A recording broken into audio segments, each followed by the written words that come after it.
रक्षाबंधन के पर्व को लेकर मेरठ करनाल हाईवे स्थित नानू पुल पर उत्तर प्रदेश राज्य महिला आयोग की सदस्य मीनाक्षी बराड़ा ने दो पहिया वाहन संचालकों को हेलमेट वितरित किए।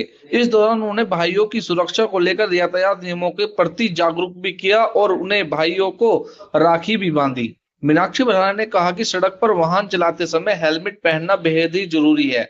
हेलमेट केवल यातायात नियमों का पालन नहीं है, बल्कि दुर्घटना की स्थिति में जीवन बचाने का महत्वपूर्ण साधन भी है। उन्होंने लोगों से अपील की है कि वे स्वयं हेलमेट पहने और अपने परिवार के सदस्यों को भी यातायात नियमों का पालन करने के लिए प्रेरित करें। हेलमेट वितरण के दौरान हाईवे से गुजर रहे वाहन संचालकों को रोक कर सड़क सुरक्षा के प्रति जागरूक किया गया। इस मौके पर लोगों से यातायात नियमों का पालन करने और सुरक्षित तरीके से वाहन चलाने की अपील की गई।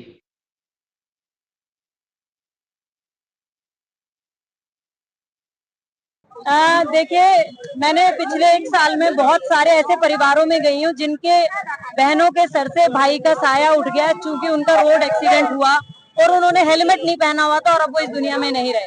तो मेरे को बैठे बैठे याद आया कि कल वो बहनें किसको राखी बांधेंगी, उनके बहनें क्या उम्मीद अब करेंगी कि हम कैसे अपनी सुरक्षा कर सकें जब भाई नहीं रहा। तो उसके लिए मुझे लगा कि हम एक नई पहल शुरू करते हैं कि हेलमेट वितरण करके एक जागरूकता अभियान चलाते हैं, जिसके माध्यम से सब भाइयों को जागरूक करें कि अपनी सुरक्षा कीजिए। आप सुरक्षित हो तो आपकी बहन भी सुरक्षित है। आप हमेशा हेलमेट लगाकर चलिए, जिससे कि आपकी बहन भी सुरक्षित रहे। क्या आपने लोगों को समझाया? क्या मैंने देखा यहाँ आपने समझाया कि घर से हेलमेट पहन के निकले? आपने काफी लोगों से पूछा कि बगैर हेलमेट के क्यों निकले?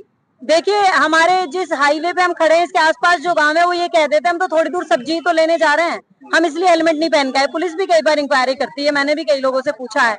तो मेरा ये मानना है कि सब्जी लेने जाएं, चाहे 2 किलोमीटर चाहे 50 किलोमीटर, हेलमेट पहनकर ही चलें। और मैंने इनको यही समझाया कि बिना हेलमेट पहने घर से नहीं निकलना है। आपकी सुरक्षा आपकी घर की महिलाओं की भी सुरक्षा है। आपने यही जगह क्यों चुनी?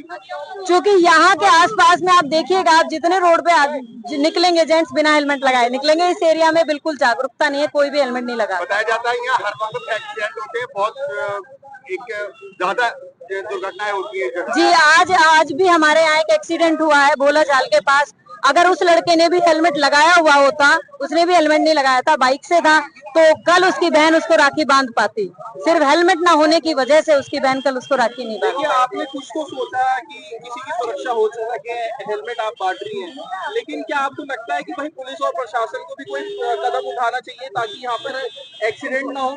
क्योंकि आप भी कब तक हेलमेट बांट देंगे, लेकिन अगर कोई कदम पुलिस या प्रशासन के द्वारा उठा लिया जाएगा तो एक लंबा ऐसा हो जाएगा कि यहाँ पर लंबे समय तक के लिए एक्सीडेंट नहीं होंगे। बिल्कुल आपने सही कहा, पुलिस प्रशासन अपना काम बहुत जिम्मेदारी से करती है और रोक के बहुत सारे लोगों को समझाती भी है कि हेलमेट पहन के निकले।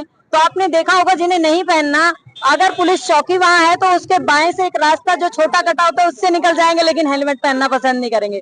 पुलिस प्रशासन अपना काम सही से करता है, कहीं कोई समस्या नहीं है, लेकिन हर एक व्यक्ति को रोक के 24 घंटे पुलिस भी नहीं बोल सकती कि हेलमेट पहने। ये हमारी खुद की भी जिम्मेदारी है कि हमें हेलमेट पहन के निकलना चाहिए। राखी बांध के मैं उनको संदेश दे रही हूँ कि आप अपनी रक्षाबंधन अगली भी आप ऐसे ही मनाएं, हेलमेट पहने बिना ना जाएं। आपकी बहन घर पे आपका इंतजार करती है।